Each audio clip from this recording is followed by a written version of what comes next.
તો આ પેનની અંદર પહેલાં તો છે ને આપણે ઓટ્સ લઈ લઈશું, 1 કપ ઓટ્સ ને 1 કપ આપણે ચોખાના પૌવા લઈ લઈશું ને બંનેને છે ને થોડા એવા આછા પાતળા આપણે શેકી લઈશું, કારણ કે પહેલેથી જો ઘરમાં ઓટ્સ પડેલા હશે તો ઘણો ટાઈમ પહેલાંના ઓટ્સ લીધેલા હશે તો શેકવા જરૂરી છે ને પૌવા પણ શેકવા જરૂરી છે, એટલા માટે હું શેકી રહી છું. જો તમે ડાયરેક્ટ લાવીને પાઉચમાંથી કાઢતા હોય તો શેકવાની કોઈ જરૂર નથી. હવે અહીંયા આપણે આ ઓટ્સ અને પૌવાને શેકી લઈશું, મતલબ થોડા એવા આછા પાતળ આપણે શેકી લેવાના છે ને ત્યાર પછી આપણે મિક્સરની અંદર આપણે કાઢી લઈશું.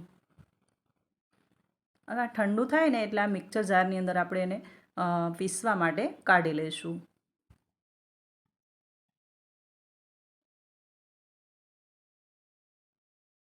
તો આને શેકી લીધા પછી મિક્સર જારની અંદર આપણે એડ કરી દીધું છે અને હવે આને આપણે 3 નંગ મીડિયમ નાની સાઇઝના બટેટા લીધેલા છે, એને છાલ ઉતારીને આ રીતે આમાં આપણે એડ કરી દઈશું. આમાં આ ટાઈમ પર તમે આદુ અને મરચી પણ એડ કરી શકો અને અથવા તો તમે ઉપરથી જ્યારે વેજીટેબલ્સ એડ કરો ત્યારે પણ એડ કરી શકો. અહીંયા મેં 3 નંગ નાના બટેટાને આ રીતે કટ કરીને એડ કર્યા છે અને એક મરચી સ્પાઇસી એ પણ આમાં જ મેં એડ કરેલી છે અને પાછી આપણે ઉપરથી પણ થોડી એવી એડ કરીશું. તો આ રીતે આ બધું એડ કરી અને ઘરનું બનાવેલું મીડિયમ ખટાશમાં આ દહીં છે એ લીધેલું છે, 1 કપ ભરીને દહીં એડ કરી દઈશું. તો હવે આને બંધ કરી અને આપણે આને પીસી લઈશું. હવે ઓટ્સમાં થોડું ચીકણાપણું હોય છે તો ઓટ્સ એકદમ હેલ્થ બેનિફિટ આપે એવા ઓટ્સ છે, ખાવા જરૂરી છે, એટલા માટે આજે આપણે ઓટ્સનો હાંડવો બનાવ્યો છે.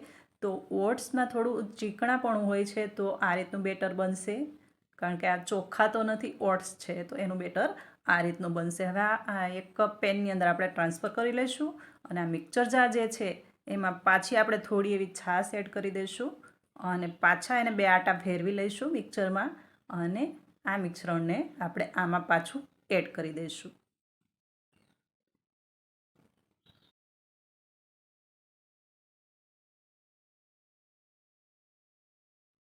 તો ઓટ્સના ઘણા બધા ફાયદા છે, એટલા માટે આપણે આજે ઓટ્સનો હાંડવો બનાવી રહ્યા છીએ અને ખાવો પણ જરૂરી છે અને ઘણા બધા વેજીટેબલ્સ સાથે આ હાંડવો બને છે તો એકદમ સરસ એવા આપને બધા જ વિટામિનનો સ્ત્રોત મળી રહે છે.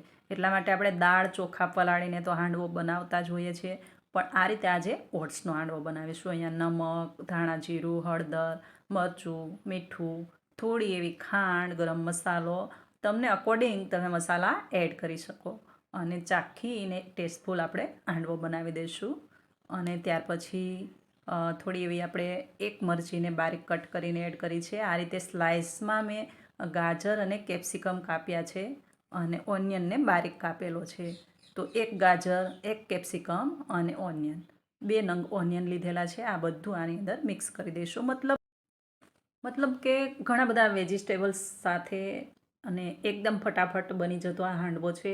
હા, ઓટ્સ છે તો થોડું ચીકણા પણ હોય છે ઓટ્સમાં, તો આ રીતે મિક્સ કરવામાં થોડી વાર લાગે છે ને ઇવનલી મિક્સ કરવું પડે છે, પણ ગભરાવાની બિલકુલ જરૂર નથી. આમાં આપણે 1 કપ ભરીને પાણી એડ કરી દઈશું અને આપણે જેવું જોઈએ છે હાંડવાનું બેટર એવું આપણે બનાવી લઈશું. ઇન્સ્ટન્ટ બનીને તૈયાર થઈ જાય છે અને ફટાફટ બને છે.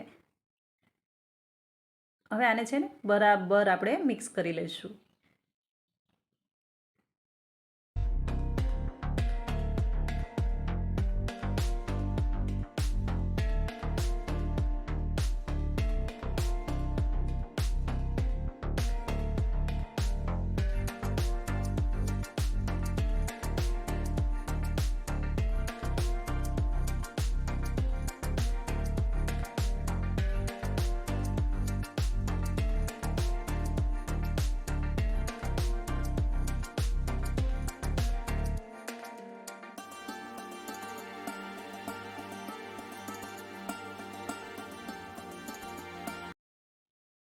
તો આવી રીતે આને મિક્સ કરી લેવાનું છે ને ત્યાર પછી ઈનોનું એક પાઉચ આપણે આની અંદર એડ કરી દઈશું ને ઉપરથી થોડો આવા લીંબુના ડ્રોપ્સ એડ કરી દઈશું, જેથી કરીને ઈનો આપણો એક્ટિવેટ થઈ જાય. હવે આને થોડું એવું મિક્સ કરી લઈશું, વધારે મિક્સ નથી કરવાનું, થોડું એવું મિક્સ કરી અને તૈયાર રાખીશું આપણે જે હાંડવા પાડવાની પેન છે એ પેન.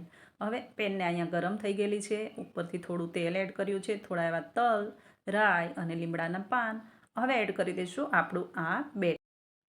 હવે જો આ બેટર એડ કરો ને ત્યાર પછી આને કળથીથી આ રીતે થોડું ફેલાવી દેવાનું ને ઉપરથી થાળીને ઢાંકી દેવાની ને મીડિયમથી લોની વચ્ચે આને આપણે 3 થી 4 મિનિટ માટે શેકતા રહીશું ને ત્યાર પછી આપણે આને પલટાવી જોઈશું.